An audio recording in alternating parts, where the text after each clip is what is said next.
Herbert is being chased, thrown on the run, and it is caught. Touchdown, Keenan Allen. What a grab. That's what I'm talking about. Hey, that's what I'm talking about. That's the warrior spirit right there, boy. Huge sack by Joey Bosa. 90-yard touchdown. 90-yard touchdown. It's going to be picked off at the 8-yard line by Derwin James. Herbert sets his feet, takes a shot downfield, has Knighton. Caught! Touchdown, Chargers! That's the greatest throw I've ever seen.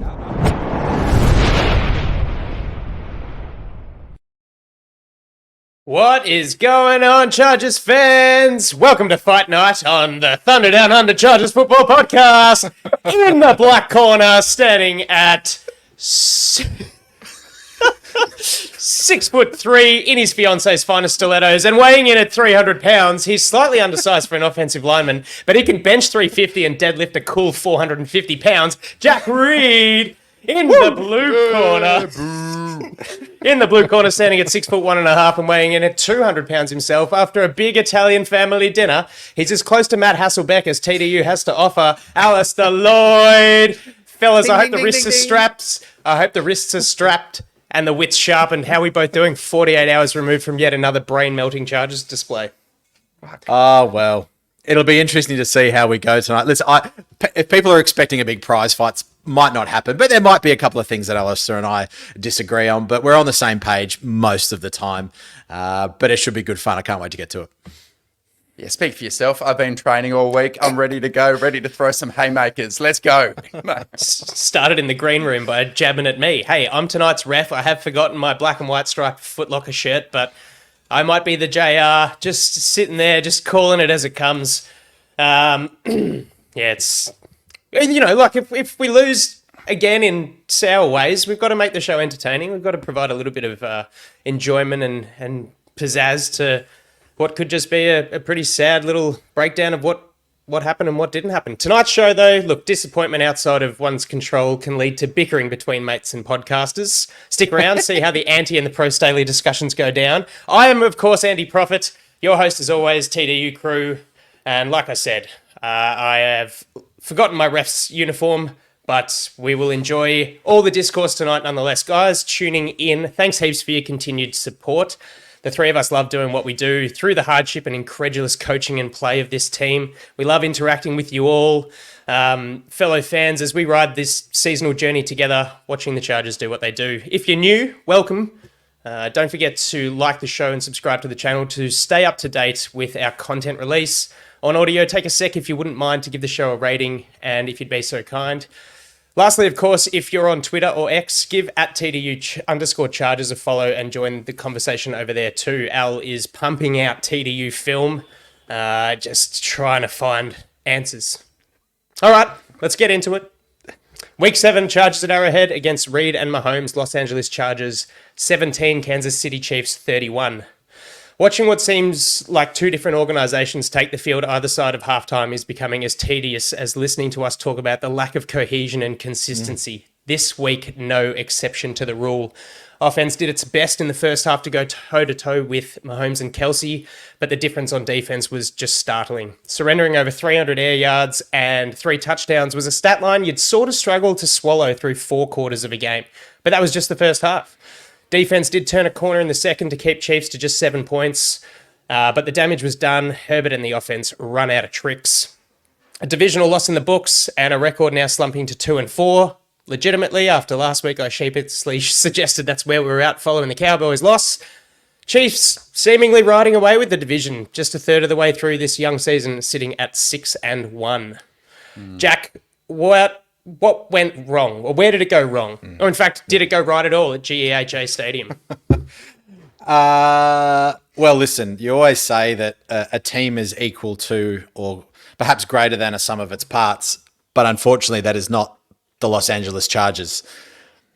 Yes, the offense played a great first half. Something was said at halftime. They came out late and egg, or the adjustments weren't made. The defense played poorly. I believe played poorly in the first half. They made some adjustments and actually played relatively well in the second half, I thought. So for those people who think that the defense didn't adjust, it clearly did. They played far better. It's just it wasn't complimentary football. I don't know what else really went right, because everywhere I look, it's negative, because the positivity that I get from watching the offense or the defense is completely is ruined completely when I watch the other side of the ball. So I guess what it comes down to is that the Chiefs are the yardstick of the NFL. They're the yardstick of the division. What are we doing if we're not competing with them? This was the first time that we lost by 2 scores in Herbert's tenure, also in Staley's tenure. That's a sign of regression. You saw the Chiefs make mistakes, and they make mistakes, and it's the teams that beat the Chiefs or push the Chiefs further than we did. They capitalize on those mistakes. And it seems to me that when the Chiefs make a mistake, they recover. The way that they play, they have the confidence to overcome those. When the Chargers start making mistakes, all of a sudden there's this hoodoo that happens. 27 points up comes to mind. All the other things that happen in the Chargers organization that all of our fans, 50 plus years supporting, or like us, relatively new in their last decade, podcasting and supporting closely, let's say that. It just played out like a normal Chargers game, and really disappointing. Well said, Jack. It's a tough pill to swallow to sit 2-4 with all the hopes and aspirations that fans and players alike had for this season. And we appreciate you for listening. I know it's not easy to consume Chargers content when your team is losing frequently and in really shitty ways, is the only way you can put it. It feels bad when you come out and see the type of hapless defensive performance that we did in the first half, which was reminiscent of week 1 against Miami. And you figure, if your job as a DC and a defensive head coach is to stop opposing offenses and their best weapons, is it simply the case that Brandon Staley is a bad DC? And I think it's got to be pretty close to yes, because if you look at week 1, what's your job? What would Belichick do? He'd make your opponent play with their left hand, right? Sun Tzu, or whoever he likes to quote.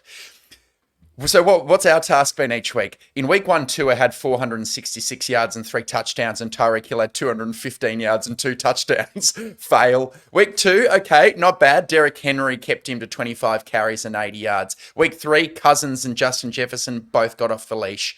Week 4, okay, tick. Jacobs, we kept him quiet. Devontae didn't kill us.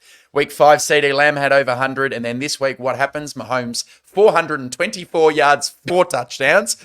Travis Kelce, 12 catches, 179 yards. It is a fucking joke. So I don't think we're going to be doing too much fighting. I'm a pacifist anyway. So for Brandon Staley to justify his job at this point, he needs to show himself to be so special as a leader or a head coach that he falls into the John Harbaugh mold, who can rally men and bring them together and find ways to win and galvanize while he works on the defensive stuff. But unfortunately, and Jack's head shake gives it away, we're not seeing that either, because you're quite the opposite. Your character and your leadership skills are tested when you're under pressure. It's all easy when your team's winning. And what we've seen is a slow unraveling all season, from his physical appearance to the way he's handling himself in press conferences. It's every week at this point. He gets defensive. He says things that are a bit stupid, sometimes borderline ridiculous. This week, the annoying one was, Popper said to him, hey, look, why did you change up? Why are you playing so much soft zones in the first half? And he said, we played plenty of man in the first half. And then I don't know if you saw this, but Popper went around to the locker room and he wrote an article with quotes from the players. Yeah. Michael Davis, we played zone.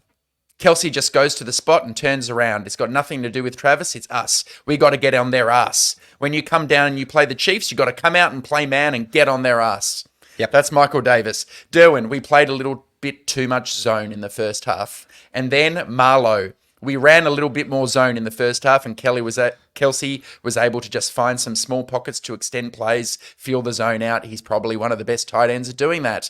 So this is a clear warning sign of you're about to lose the locker room. Yeah. If the coach is saying one thing and the players are saying the other, and the team is 2-4, we are at the turning point of the Brandon Staley tenure right now. And I know I've been talking for a while, so Andy, I'm going to give you a chance to respond to this.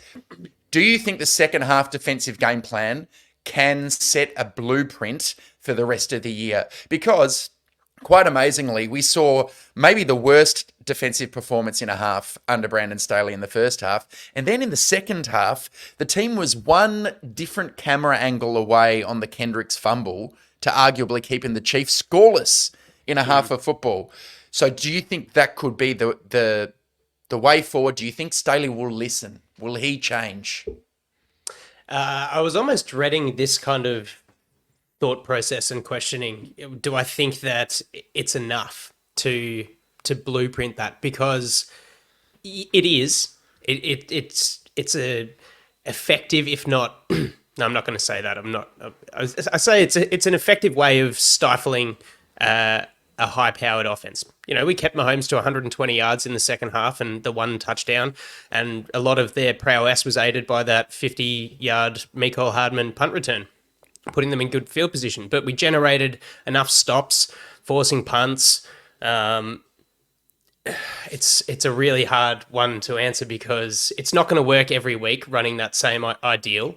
And a lot of, what Staley said in his press conference is that it's on him because he failed to plan for this. Now, if you go back to our show last week when we talk about keys to victory and things you have to do, is recognizing that Travis Kelce is fucking dangerous and doing something about it. We're three guys, 16,000 miles away, who have been involved in this sport for at least 2 decades less than Brandon Staley, you'd say. And he does nothing about it. So whilst the adjustments made were beneficial, it is possible that is a starting point to be able to be effective and to be better than the fucking shittest coverage unit in the league. But I don't think he'll listen, to be honest. That's where I said I don't think he will. I think he will continue to do his thing and go. I was going to say, where I think his frustration would come from is when a reporter like Popper says something like, well, you played zone in the first half and man in the second. Someone who's deeply into the game plan would say, what are you talking about? On each play, sometimes you'll have zone on one side of the play and man on the other. You'll have pattern match.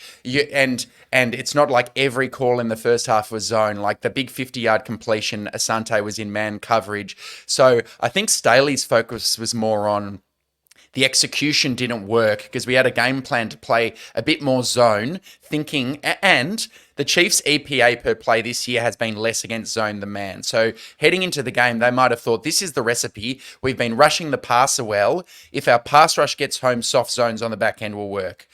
But when it wasn't working, because we weren't getting a lot of pressure, the adjustments just didn't occur quickly enough. I've just got through doing TDU film and posting some stuff on the Twitter handle. You listeners can take a look. But there are at least 3 plays in the second quarter where Kelce, he's coming off the line of scrimmage just completely unchecked. Derwin's not on him. And you've seen enough there through the first quarter, where I would have thought the adjustment needs to be quicker. I know they adjust each drive, but it didn't look good. Jack, you haven't spoken for a while. Is anything we've said kind of resonating with you? Do you have any faith that they can transform things, or is he too stuck in his ways? Oh, I have no forgiveness for not preparing for a division rival. You know them well. You should know them better than any other than the Raiders and the Broncos. You know that, for one, Taylor Swift is there, which means Kelce's going to have a big game because, he plays better when Taylor Swift is there. Come on, Brandon. Get on the social media. God damn train. it, man. I was hoping we could get through like the preview and the recap of not fucking talking about Taylor goddamn Swift. Go on. Jesus. Anyway, I just... Al's winning the fight. the same thing week in, week out. There's this gap behind the linebackers that you could drive a freight train through, and it's just not changing. And I go, all right, well, maybe this is the way. You're just going to contain. But when you've got 2 safeties and Derwin James, you could argue is having the worst season of his career as well, and you've got Dean Marlowe in there who, is essentially a ring-in.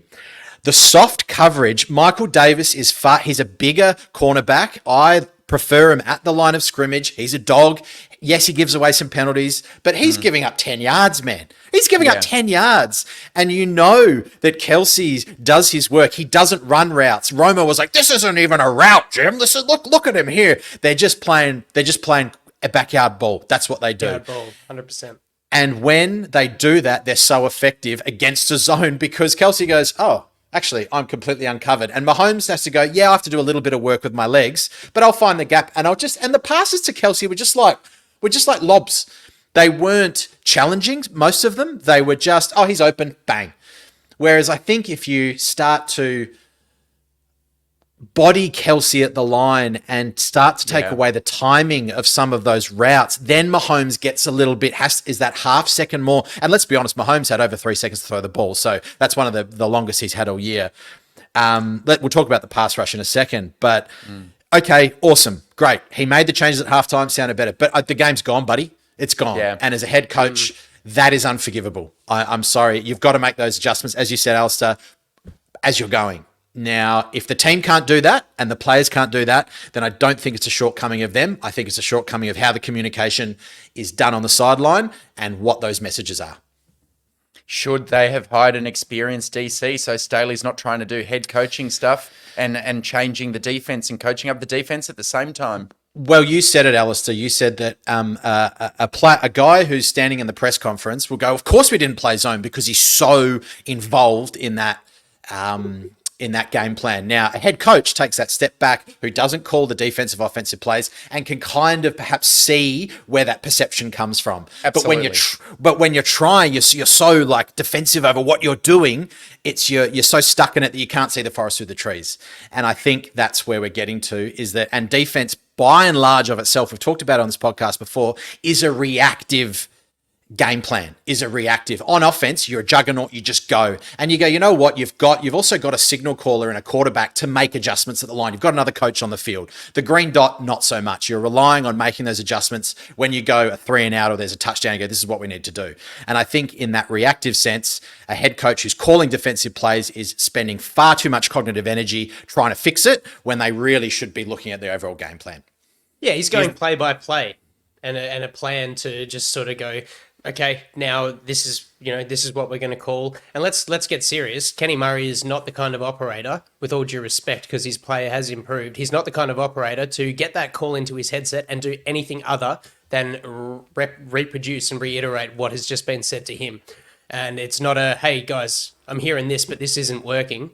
Let's try and fix this. We don't have a general on the field that is able to go, why do we keep running zone? Or why can't we just throw Derwin James onto Travis Kelce, maintain the zone principles of allowing over-the-top support, which is what they did for the most part in the second half. Yep. And, it kept Kelce to however many, 20-odd yards 30 yards 36 yards in the second half. It was an improvement, but on the whole, when you look past... Exactly. I was really blown away. Usually we talk about the press conferences when we move into the game to come recap, but it was so startling. Staley was just getting hounded, and listening to him breathe into the microphone was almost the most startling point of that press conference.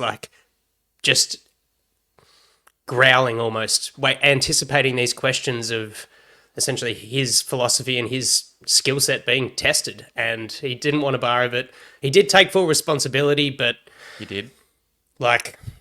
Is that enough? Because he's going to stand there and go, "No, it's the player's fault." Come on, fuck! What else can he say? This was a little more. He was a little more forthcoming in that respect than I think he's been recently. He made a point of saying it 3 or 4 times. This was my fault. We didn't, the usual platitudes, but it seemed legitimate. He wanted to accept that this loss was not okay. It's on me. I need to do better. His job is hanging by a thread. At this point of the season, they are 31st in EPA per play, which to me is just about the most important metric you can judge a defense by.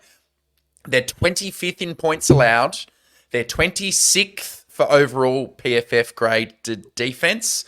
So they're your 3 key metrics, and you are a bottom 8 unit in all of them. And as you said at the start, Jack, there's plenty of individually talented players. I think this is why this defensive scheme is starting to die in the NFL. Defenders don't like to play zone. They don't why would you? Why would you want to sit back 10 yards off the line, giving this outrageous cushion, and try to do tricky stuff? Yes, okay, maybe you'll get an interception, unless you've got a totally dominant defensive front, which we don't. Guys just want to get up and play man coverage, a bit of backyard ball like the Chiefs do. Yeah. Excluding the awesome read by Asante Samuel, and great work to get his body into position to make that interception. We're just not making plays as defenders on the ball. Like, we're not hitting guys as they're catching. We are that far off. We're that soft. And the recognition isn't there. Jack, you mentioned that Marlowe's kind of a ring-in guy. I thought his performance was actually essential to us not conceding 50 points because he was laying the stick. Oh, yeah. He was hitting guys, he was tackling, and it was like, sure, a couple of times he's 5 yards off the guy catching the ball. And I don't have the stats in front of me, but the yards after catch, for the most part, a lot of the sort of it was kind of low because the guys are just getting a completely uncontested catch and then turning into three guys going, oh, stop that guy, hit him. You know, it's just like a. I don't want him. You take him. Yeah, But how hard is it? How hard is it? Is that you go, okay, you know what? Kelce to Mahomes, we're going to take that away from you because for the last 5 times, well, he's putting up he's putting up all pro numbers because if he plays a full season playing the Chargers, I think I extrapolated out to 1,700 yards, 16 touchdowns, and 120 catches, something ridiculous if he played 18 or 17 games. So, all right, beat us other ways. And you know what? In the Chiefs of old, you had Tyreek Hill and Travis Kelce. Who do you stop? Like, all right, we'll take Travis Kelce away. Tyreek Hill will get you, vice versa. In this sense, make Rashee Rice or whatever his name is beat you. Make Valdez Scantley's not playing there anymore. Who's the guy that's Mecole Hardman? He is playing. Yeah, he did beat us. He fucking did. So did Rashee Rice. They fucking beat us. All of them did. Sky Moore. And I'd rather that. I'd go nuts, but Kelce can't be having 180 yards. That to me is that's when I go, I don't know if Brandon Staley knows what he's doing. Staley was like the dad at a theme park who's handing out $100 bills to each of his kids, but it's the chief receivers. It's here's 100 for you, here's 100 for you, and here's 100 for you. Yeah, like, gosh. you know, so much has been criticised of this Chiefs offenses not having, you know, now that Justin Watson's out, he was their sort of off the top, over the top guy, take the top off the defense. Once he was out, we're thinking, great, we're not going to get gashed. And then Valdez Scantling has 84 yards, and Rashee Rice manages. He wasn't generating too much. Exciting start to his career, but man, he played above a 4th round pick this weekend gone. Sky Moore was making plays. All the guys that have had a sort of stuttering start to their season, it's like we say this every week. It's like if someone's having if an opposition player's in a rut and they're coming up against the Chargers, you can guarantee they're going to ball. They're like, we just sort of let that happen, and it's, I don't know. There's like when you look into this game, I've got it so heavily underlined in my notes that we were just so out-coached and out-planned by Andy Reid and Dave Spagnuolo, guys who, as it seemed, Steve Spagnuolo, sorry, Dave Tube I'm thinking of, who also had a, Killed us you too. know, yeah, exactly, it always does. We're the incredible. Make-A-Wish Foundation, man. We're giving dying players renewed life every single week. Yeah, I don't reckon they got out coached. I reckon that was it was them.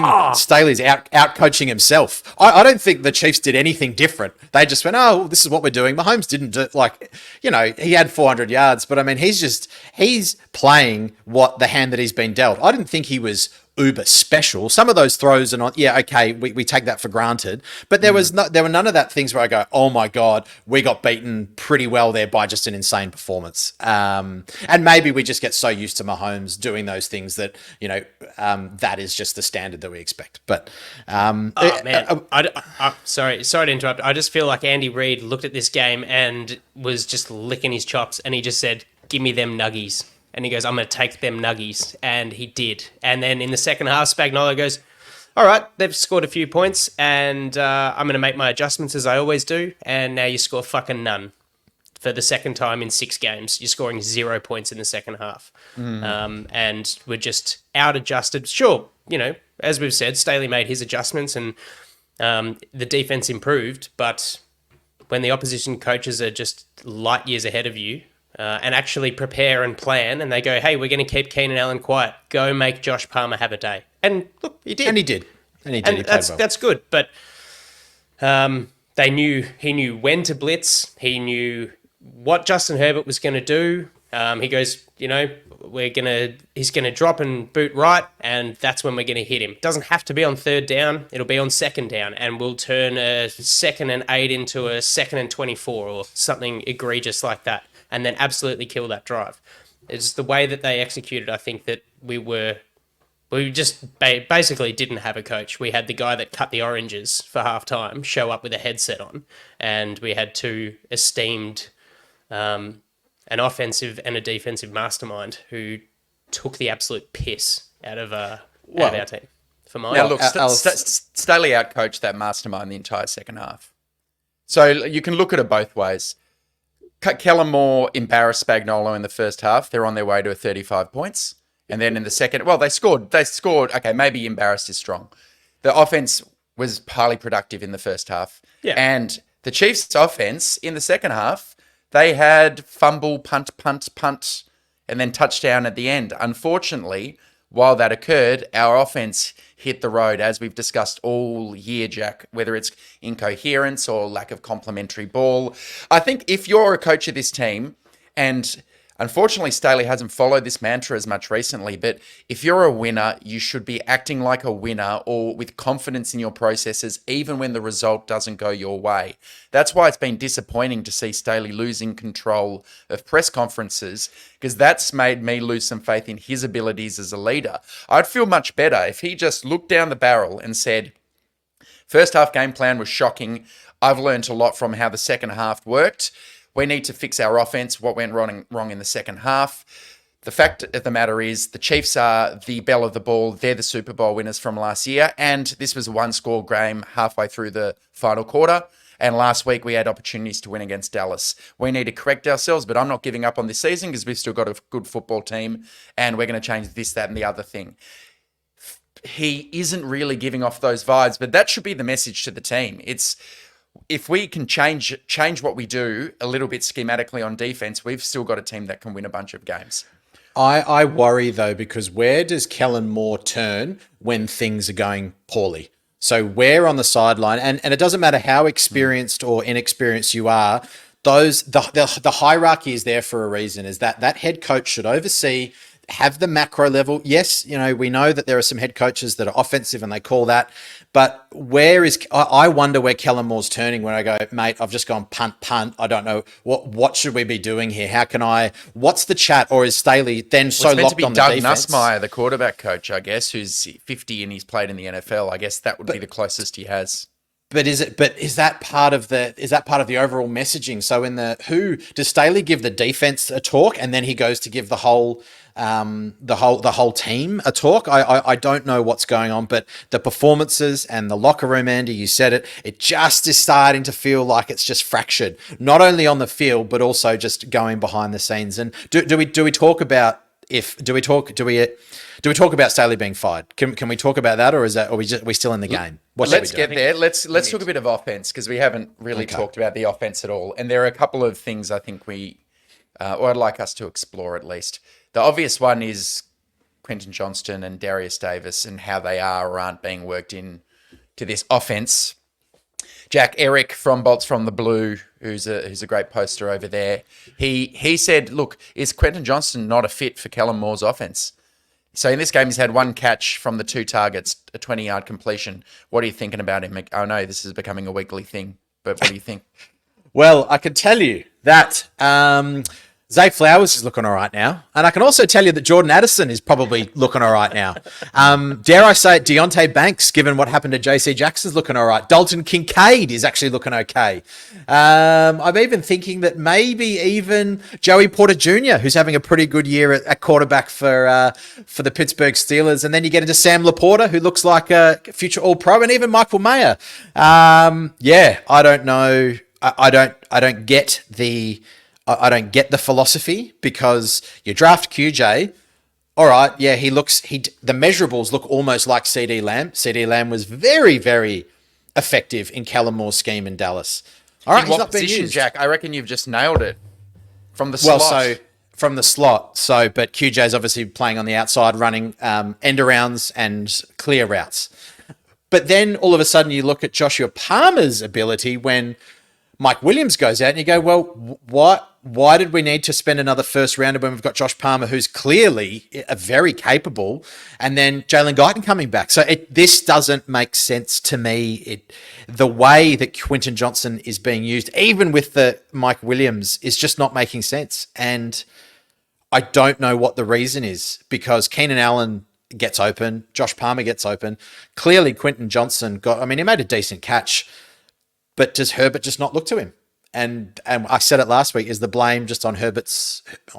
So organizationally, it just does not make sense, because now would be the time when you go, Mike Williams is not there. Oh, big injury, Mike Williams. Oh, look at how deep our wide receivers are. But it's still Keenan Allen and Josh Palmer doing the work. So, yeah, I think it's a combination of Kellen Moore trying to stick a square peg in the round hole with his usage of QJ, and probably for me, like 70% of it comes down to Justin Herbert. And I think that's a whole other can of worms to open with what's going on with that guy at the moment. But it doesn't ever really look like he is even checking for him.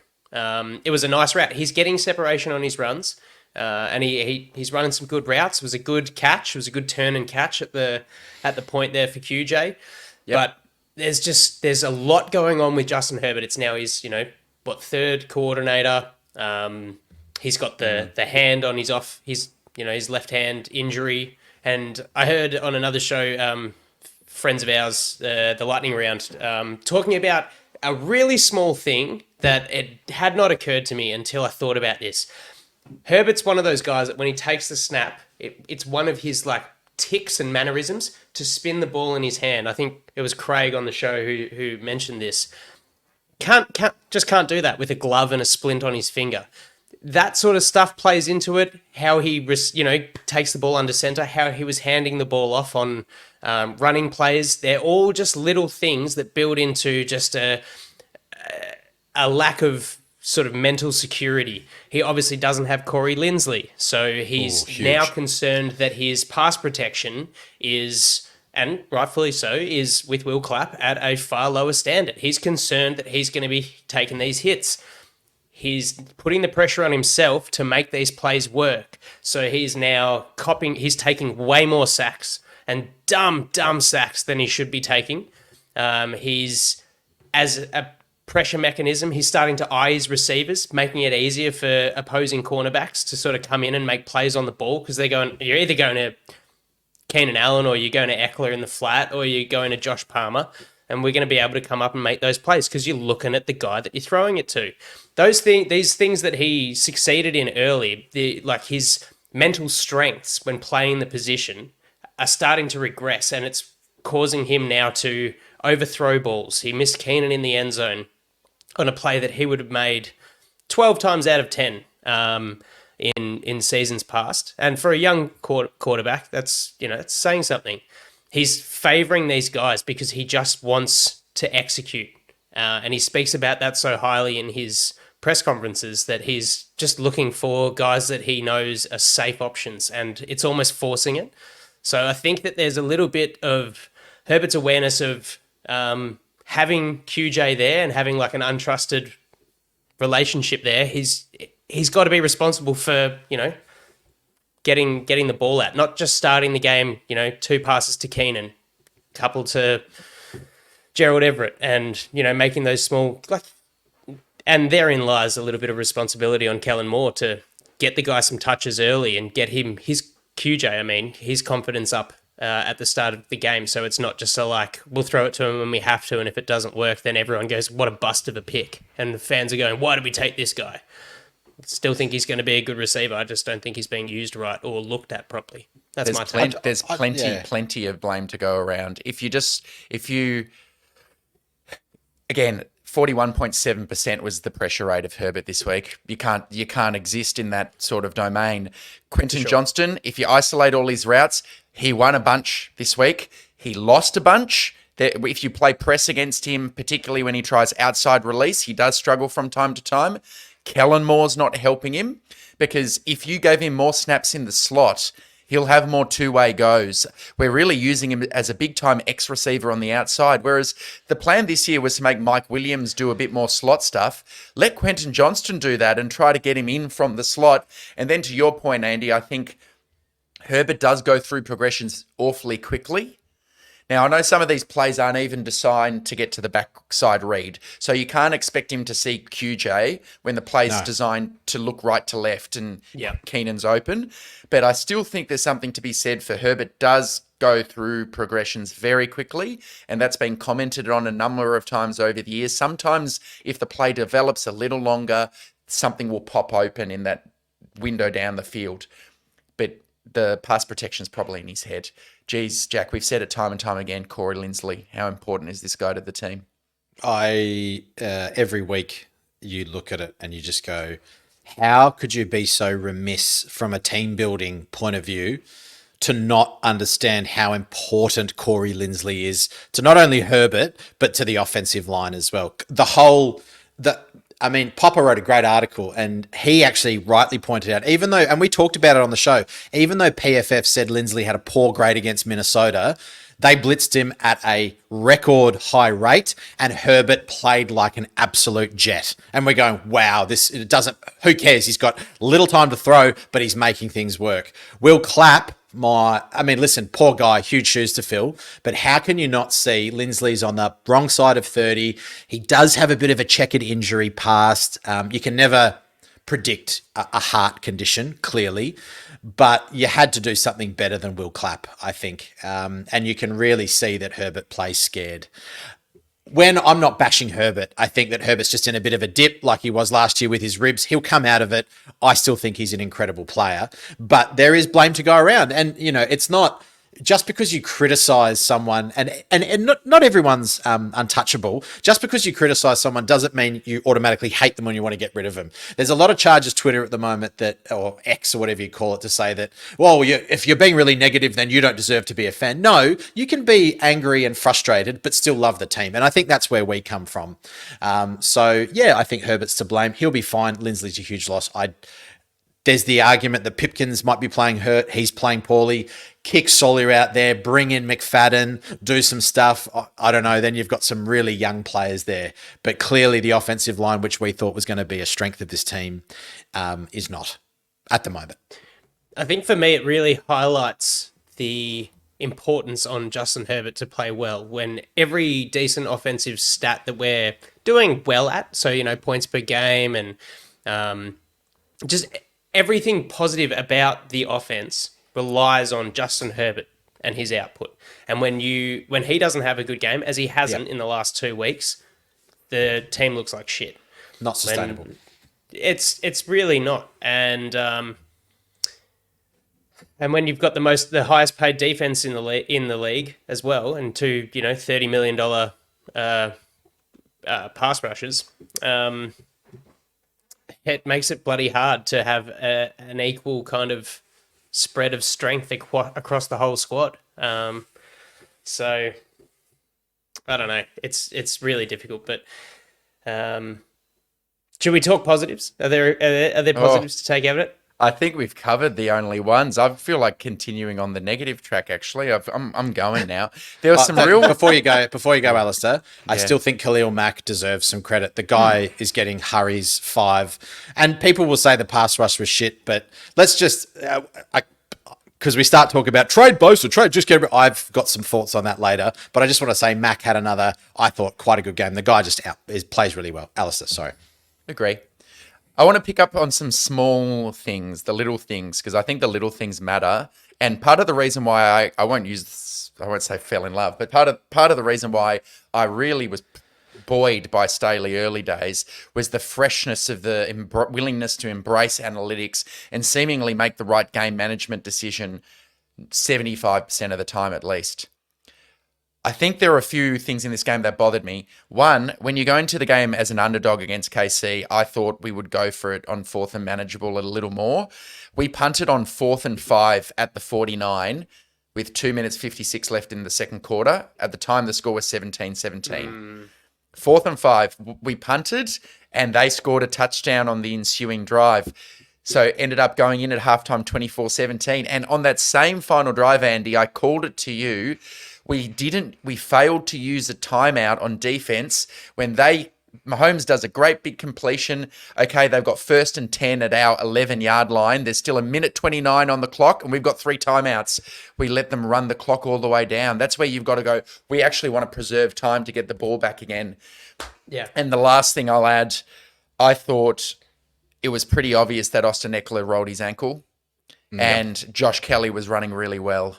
And it's a fine line between trusting your superstar and going with the hot hand. But in that second half, I would have liked to see Kelly get more carries because he was playing on fire. Yep. Feel for the game. We've talked about it. Where's the feel? Kelly's one of my few positives. I thought he ran really well and with purpose. He gave the pop that we needed with that 49-yard touchdown run. Stepped up in pass blocking as well, although limited. And exactly, I couldn't agree with you more. To see us come out in the first drive of the second half and Eckler's running on 1st and 10, and you're just like, it's just a lack of sort of awareness, of coaching awareness, trying to just force, on paper, this is how it is, rather than getting a feel for actually what's happening in the moment. It seems very kind of rigid for trying to put paper onto... Is that a 50-yard touchdown, man? Give him the fucking ball. Absolutely. It's not that hard. And your other running back is literally limping on the sideline. He's rolled his ankle again. And he's probably thinking, fuck this, man. I'm hurt. And I am just going to get smashed more and more. And this team ain't going to pay me. Fuck this. Why bother? That's probably fair enough as well. Jack, did you want to touch anything further on the pass rushing before we move along? No, I mean, Tooley didn't have statistically, PFF didn't have a great one. But again, it seems to be the defensive line. Yeah, the pass rush wasn't amazing, and Mahomes had a long time to throw. And again, we let him leak out, which I said, you can't let Mahomes leak out. You've got to keep pocket discipline when you're rushing. But generally speaking, I think that's one of the better. I think it's one of the better performing groups of the year. So, I mean, Austin Johnson, I don't think he just doesn't seem to be a nick from his injury, and Sebastian Joseph Day had a more down game. But yeah, the pass rush is something that I watch every week, and I've been enjoying it. So yeah, linebackers to them. Kendrick's had a great game. And Kenneth Murray put in another good performance as well. So they're doing the best that they can do, I think, given the circumstance. How much did it fucking suck seeing Drew Tranquil sack Herbert? God damn, man. Poetic justice. Saying that like we needed to poetic justice. Yep. We needed to speak about that. That's just like, oh, yep, cool. Just get a borderline junk time sack. Yep. Good on you. He would have loved it too. Tranquil would have loved it. Loved it. Absolutely. Fair play to him as well. Anyway. Shit. Yeah, it's funny. It's another one of those games where I don't think we gave up that much on the ground, but teams don't have to run the ball. When you look, Jack, you made a great point earlier about contain, and it's something we did not do with Mahomes. You have to recognise that you've got to rush with a little bit of anticipation that he might move out of the pocket and he might try and escape that rush and the pressure. And it was just like full bore ahead when we had sort of rushing 6.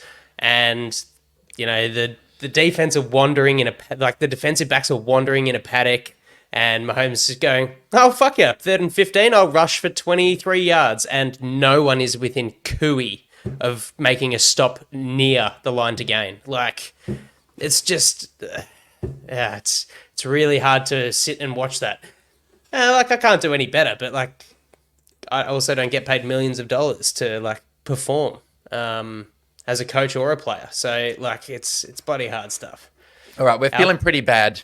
And I think this is a perfect segue because we've got the trade deadline coming up in a week and decisions need to be made. Kyle and I had a ludicrous back and forth on Twitter. You might not have seen it, but we almost came to fisticuffs. Kyle basically thinks fire Staley immediately. It didn't work. You got to fire him now. And then by the end of this year, the Chargers need to clear $30 million of cap space by the start of the new league year in March. So that means that the trade deadline, Kyle's opinion, is forget trying to bring people in thinking you can win a Super Bowl. This team's fucked. We should be sellers We need to clear $30 million, fire Staley immediately and trade a couple of guys out. Because if we miss the trade deadline, we can no longer trade them. We just simply cut them to clear space at the end of the year. I'll open up the floor. Do you think, is it time to give up on this season? Or do you owe it to Staley in an all-in year to give him the whole year to prove his worth? Jack? Well, I have an opinion that might not be popular, and I'm happy to live and be criticised for it. What is popular with this team at the moment? Yeah, well, I don't see the point in doing a fire sale, nor do I see the point in firing Staley. Professionally, in my own life, I've just seen what happens to an organisation when the leader gets ejected in the middle of, in the middle of, I guess, work and in the middle of a season, let's call it, and it creates nothing but disharmony. Then it becomes fractured. Players start to really dislike the organisation, I think, and this is in an NFL context. There's already some. Staley will have his favourites and there'll be players that don't like Staley. That then causes friction. I don't know what head coach you get because I don't think Kellen Moore's got the personality to bind the team together. I don't think anyone on this coaching staff has the ability to step in and go, right, get behind me. Ficken. I still don't think he's because what you. But I don't know, unless Harbaugh is there waiting, unless you know that you've got someone that can come in and really make a stamp. I just don't think it's a good idea. And listen, the Spanoses would be doing something completely out of character to do so. In terms of a fire sale, teams will know you're desperate and you will get literally cents to the dollar when you're trading players. Agreed. And maybe that's what Bose is worth. Maybe that's what Mike Williams is worth. Maybe that's what some of these players are worth. But not only does that, all of a sudden you lose all your leaders, you lose all your experience, and you've got a whole organisation that is worried, what am I going to do next year? Even though I'm contracted, but where am I going to be? And then that cooks you for not only the rest of this year, you still got a chance to do something this year. Again, not unpopular. You do this now, you pull the pin. You're not really looking at another run until 2025. So it's about 18 months away. And if you're willing and able to do that, fine. But I just don't think that there's so many issues that will come because Staley's been so picky with the players that he's got in to support his scheme. I just think the players will go, well, I don't want to play for Harbaugh. Oh, well, done. I'll play out this contract and go somewhere else. It can't be Harbaugh. Harbaugh's coaching at the minute. That would be next year. Yeah. But it'll be whatever. Insert and now he and Michigan are tainted with cheating and stealing plays and doing something weird.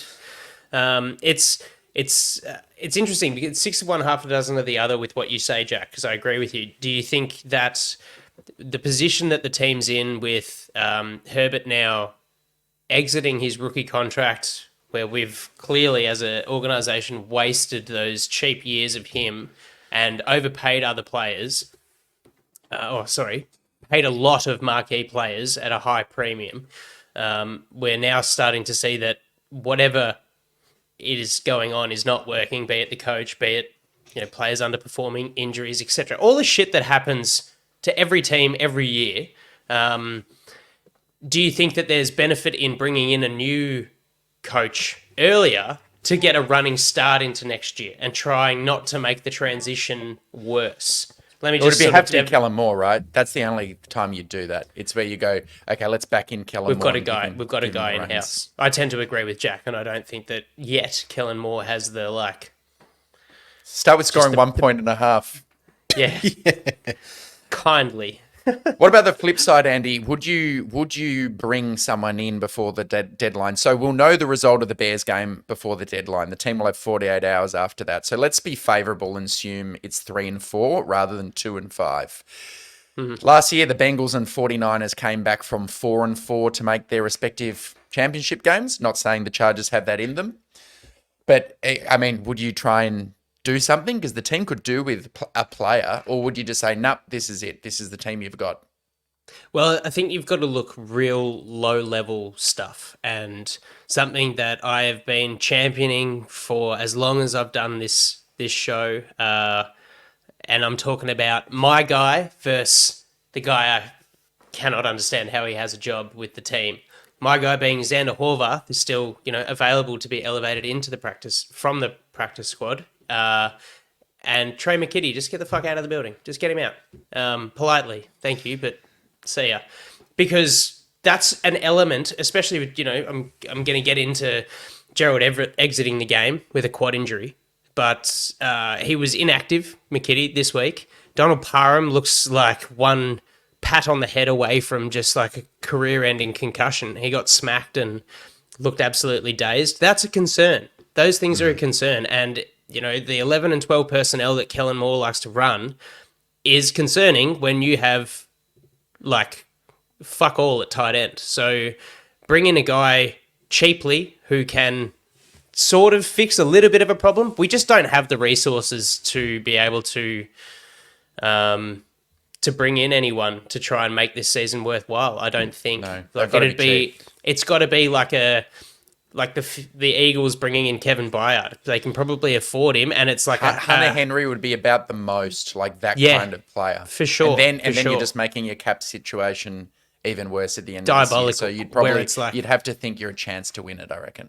Absolutely. And look, I'd love to see the confidence in the team to do so, but you're resigning to the fact that it's going to be real tough going for the next couple of years financially, and then everything that comes with being a loser in LA. It's not just on the field, it's everything that, LA's full of transients, as, people always say. There's no one from LA in LA. Everyone comes in and you don't have a community supporter base. Ours is bloody 2 hours down the highway in San Diego, and they don't want to borrow us. And it makes it a really hard destination for players to want to come to and to want to sort of sign with this. Sure, the quarterback's good, but we're now seeing that he's human, and we rely very heavily on him. And it's problematic. There's a lot of... Sorry, go.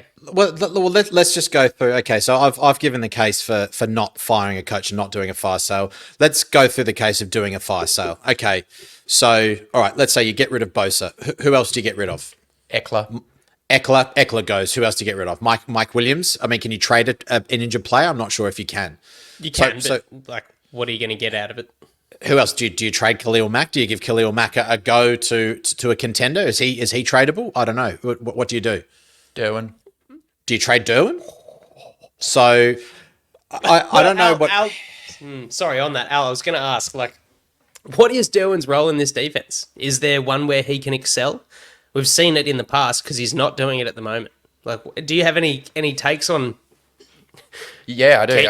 I guess keeping him. Fuck. He's the one guy that I really like. The way Staley's deploying him the least. For the most part, I kind of think scheme is scheme, and you enjoy your scheme and you're trying to make it work however you envision it. Derwin, again, was playing free safety way too often against the Chiefs. The couple of times he was by the line, I've just finished watching it. He's wrapping up. He's making some great tackles on ball carriers, getting in on run support. This guy's a box safety who's being asked to play too high, 30 yards off the ball. It's just not right. Does Staley have that much, confidence in Gilman that when he's not on the field, when Gilman's not playing, they've got to go, Dean Marlowe can't do it by himself? Well, Finley played 7 snaps, right? So maybe that's what's happening at the minute. I don't want Marlowe and Finley on the field at the same time with Derwin roaming in the box. Yeah. Yeah. So they're sitting him back, and they're not using the most expensive safety in the league. Yeah. At what he's good at. So anyway, I was going to say, so what do you do? So, all right, let's say you get rid of Derwin James and you get rid of Joey Bosa. All right, 2 captains on the team. Well, 1 captain, a leader. You get rid of Staley, trade him. Kellen Moore steps in. Okay, we get a few wins. Trade him. Maybe trade him to fucking Walmart. Maybe we. Yeah. I'll fight you in a second. Host piece of shit. Who's picking him up? Well, I don't know. He's going back to the Rams. Raheem Morris is like, yeah, you can clean my boots, motherfucker. But what is the best outcome? So the team performs poorly, all of a sudden that you've just said to any prospective head coach that if you're performing poorly, we're going to embarrass you and fire you in the middle of the season. And that's one thing that I think the Spanos is. I know people don't like it, but at least there's some good governance there. It's like, well, we're going to let you go. Anthony Lynn left with dignity. McCoy left with some dignity. Being fired in the middle of a season is not dignified at all. It's embarrassing. You get the 3 draft picks. That's the only advantage, Jack. For each one of those guys, that's an extra ability to turn over your list with extra draft picks. Okay. And so, all right, awesome. Oh, awesome. Great. We've done a fire sale. We still have Tom Telesco using those picks, or they could be used. So where's the draft strategy? All of a sudden, you've got a draft haul of picks, but you've got no head coach, and you've still got Tom Telesco there. All right. So, or do you wait until the end of the year? And this might be the best case scenario. And I'm just putting it out there. Yes, we fail. We don't make the playoffs. We know Staley's going to go. Then the announcement is Brandon Staley and Tom Telesco are now exited the building, and we are going to hire a new GM and we are going to hire a new head coach, because I don't see how it doesn't make sense from a high level perspective to get rid of a coach halfway through, keep the GM, and you're not going to fire a GM in the middle of a season because there's too much other fiscal stuff going on for that to happen. So you do it at the end and you go, thank you very much, new GM, new coach. Bang, draft haul, let's go. So the downside of that approach is to become cap compliant. You're then cutting those players at the end of the year who you wanted to trade, and you're getting nothing for them. You're just sending them to free agency by cutting them. And maybe that's the better way to go. And maybe that's just what you just have to eat. That's just what you have to eat it. Because, I mean, what are you going to get for Joey Bosa? A 5th? You know, what are you going to get for... Nah, I'd be wanting a first plus. Like, first? Yeah, he's an elite edge rusher. Look, that's what would be the starting price. But I take your point. The leverage obviously diminishes when they find out you're trying to sell him before the deadline. So maybe you're not getting it first. And also, if Tom Telesco knows you're getting it's a fire sale, so Tom's like, well, what am I going to do? Okay, then John Spanos steps in, and far out, maybe he's already pulling the strings. But he just wants to become friends with the other GMs. He'll be like, I'll take your 7th. I mean, But all these scenarios play out, and I know that everyone is emotional, goes, fire the coach. But just think about the high level sort of machinations and equations that have to happen with compensation, with picks, with strategy, with all that kind of stuff. Because if, next year Justin Herbert goes, what are we doing? And just goes, you know what? Trade me.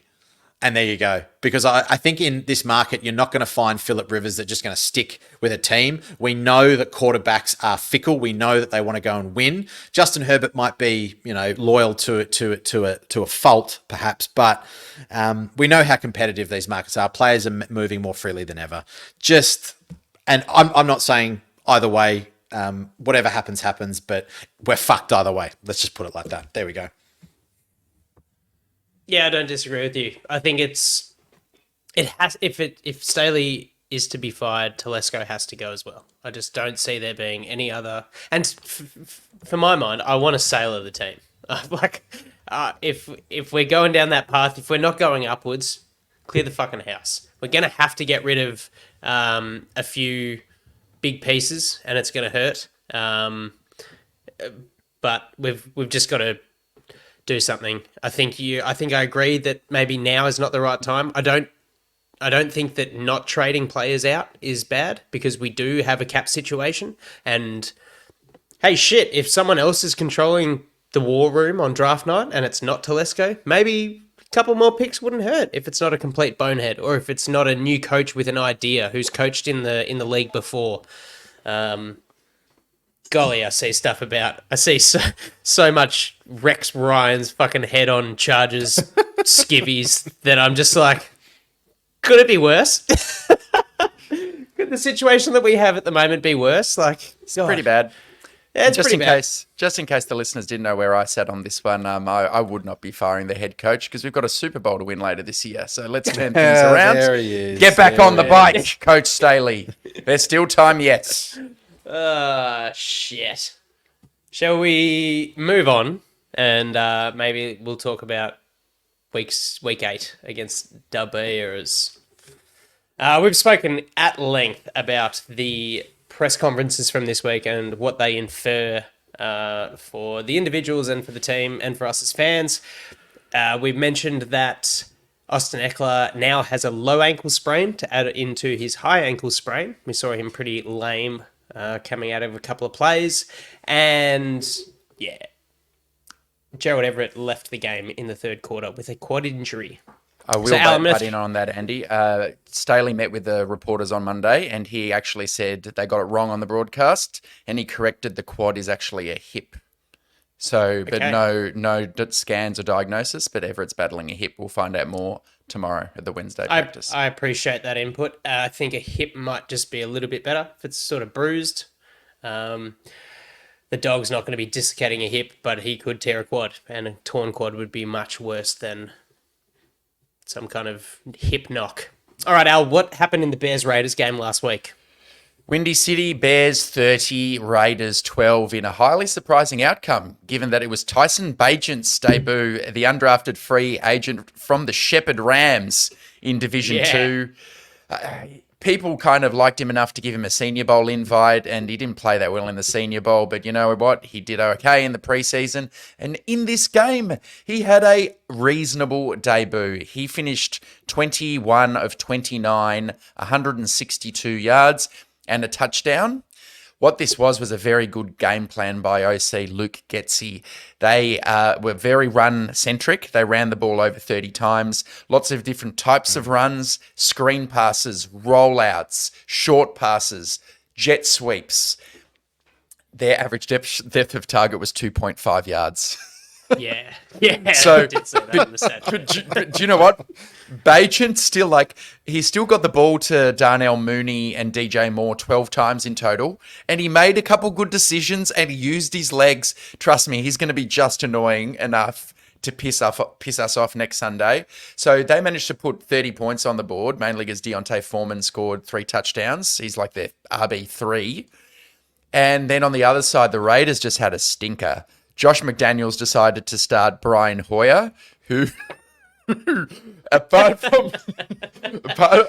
from looking like me, played like me, how I'd go in an NFL game at Soldier Field.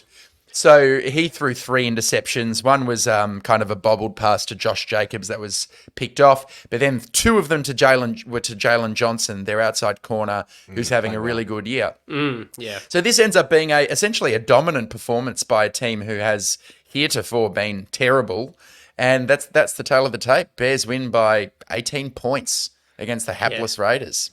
The team that we could only beat by 7. Yay. Jack, hit us with the Bears' strength and the Chargers' opportunities. Sorry, the Chargers' threats. Oh, well, I would have. I mean, Alistair covered a lot of them. I mean, DJ Moore's having a good year. It's just whether we can... It'd be nice if we could place a man on him. It's a guy that's playing his second game in the NFL, so why not mismatch the timing on some of those reps? Sorry, I'm getting into the Chargers game plan. I should apologise. Bagent. I thought it was Bagent. It's Bagent. Bagent using his legs is going to, as you said, Alistair, is going to be annoying. It's a fucking thing, isn't it? Fickin' Bagent. Bagent.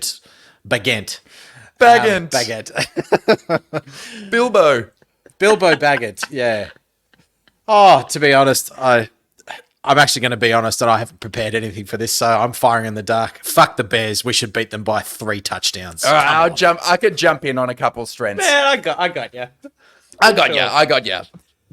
got you. They've got the second best run defense in the NFL based on yards per attempt, which is bizarre. I don't really understand that. Their running game is built to succeed. Khalil Herbert's on IR, but Rashawn Johnson, they're expecting him to be back for this game, and we liked him a lot. In the draft, he was Bijan Robinson's backup at Texas. He's shown something. And that secondary, I mean, you'd question the approach this team's taken because they hired the defensive coordinator. They invested all this capital in their secondary. I'm putting Jack to sleep. And they've gone Tyreek Stevenson at corner, Kyler Gordon in the slot from Washington. They've got Brisker, the hard-hitting safety from Penn State. So they've got all these young, physical guys in the secondary, and, you know, they're a bit of fun. Jalen Johnson is PFF's second-ranked cornerback in the NFL behind Devon Witherspoon this year. So those are their strengths, Jack. Take it away, Andy. Yeah, agree with you. Also, a really solid...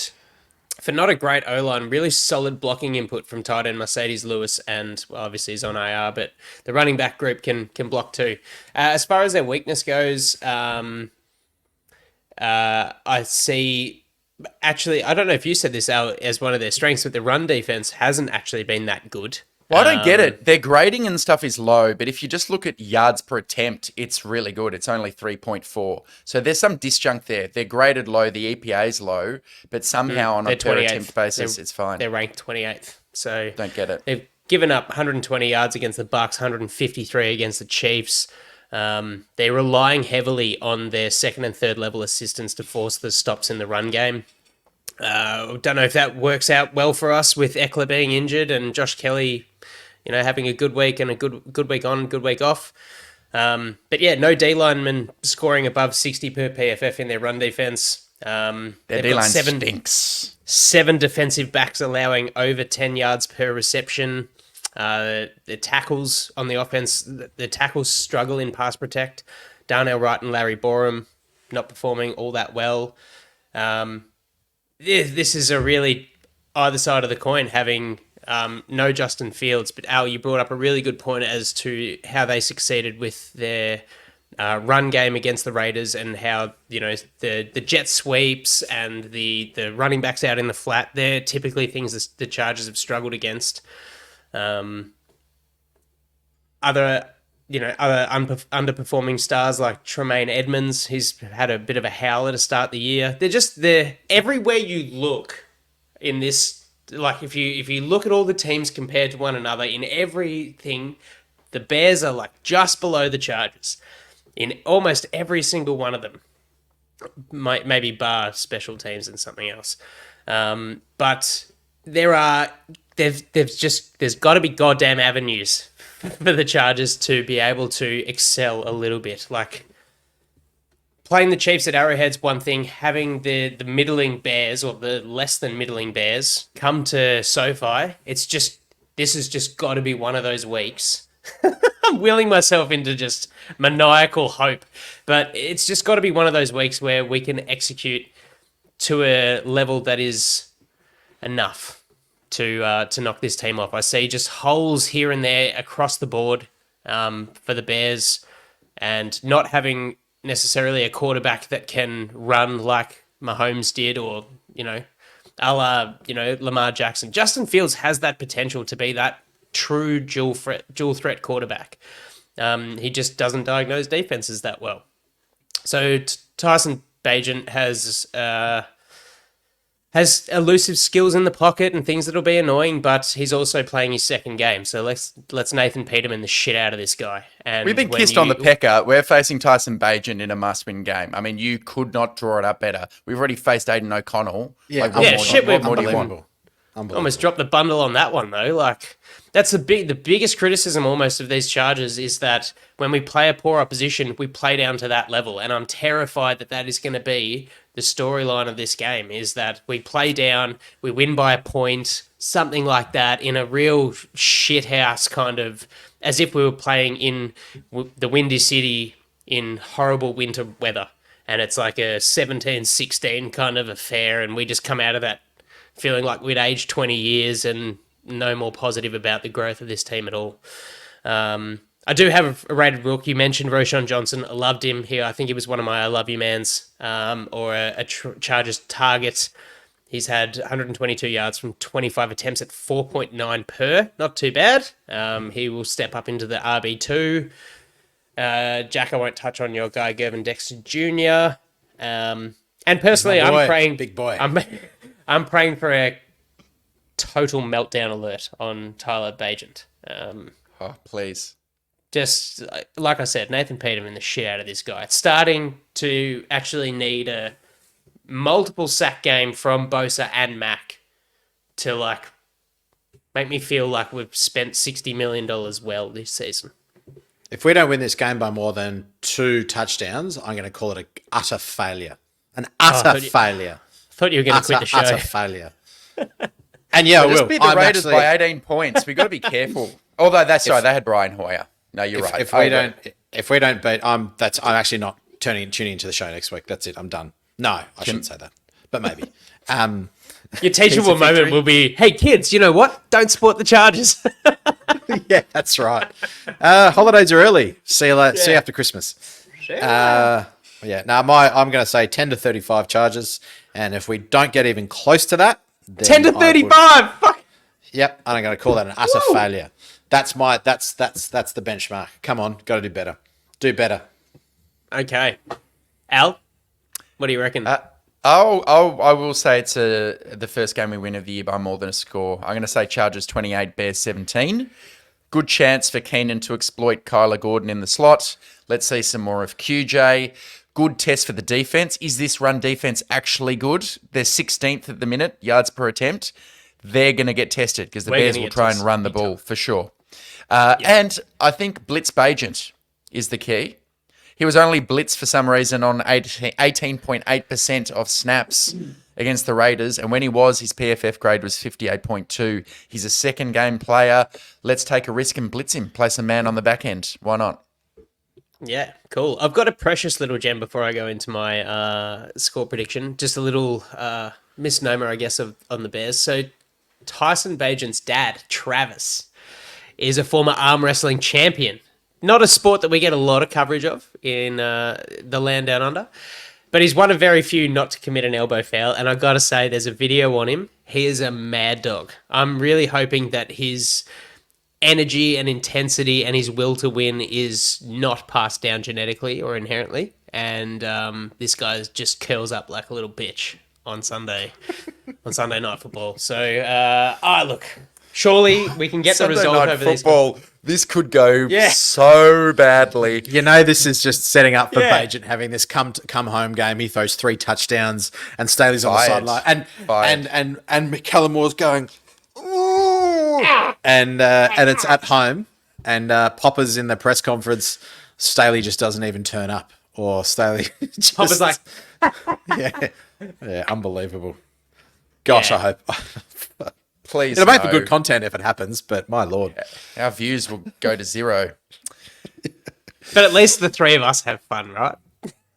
And surely this is just a little bit like, you know, we say what everyone's feeling. We see what everyone's writing on Twitter and Facebook and everywhere about, like, fire this guy. Like, sure, but have you got a solution? Have you got an alternative? Like, that can't be the be all and end all of us just going from woe to go. Surely we get the result this week over the Bears. I've got fuck me written in just capital letters because, like, it is that important. It is that important for the team, for us, for me personally. Like, I'm running around like a half relationship with my wife, half-term pregnant fiance, and if I have to get another bowl of olives while she's in the bath, as I did 5 minutes before I jumped on here, I might fucking scream. So can we just win a goddamn game of football, please? And just play free. Let's go. Can we see 4th and Staley again? Just go for it. Who cares? Just even when you're up by 2 scores, you know what? Down 3 and 3rd and 5, go for it. 4th and 1, go for it. Just do it. Just play free, man. Stop being tight. Just play free. Absolutely. Let's go. Come on. Let's go year 1 Staley, Randy Marsh, balls in the wheelbarrow. Let's go. Come on. Let's fucking do it. I still can't predict that the Chargers will win by more than 1 score. I'm not convinced that DJ Moore doesn't find a way to tear it up against this DB room, but I'm going 24-20 Chargers win, and goddamn, let's hope it's 35-10 because it'll be a big Monday night at the Lloyd couch while both of us are drinking water. All right, fellas, that's been fun. For mine, it's always real shit to swallow and digest and then try and regurgitate our feelings on these kind of losses, especially against the goddamn Queefs. But this has been fun, and hopefully we can turn it around. And shit, if they don't, well, then we'll just keep drinking more on Wednesday nights when we record and start. Well, I will anyway, and start really banging on the door. That's all from me. You guys got anything else to add before we say goodbye? Nah, we just got to start. If this doesn't work out, then we just got to start looking at draft 2024. That'll be fun. Oh, fuck, that's Come on, let's turn it around. Thanks for listening, guys. Drop us a comment on the YouTube. Let us know how you felt when you watched that loss and how you feel when we win this game on the weekend. Go Bolts. Shit, yeah. We'll see you next time on Thunder Down Under Chargers Podcast. Catch you guys. Bye.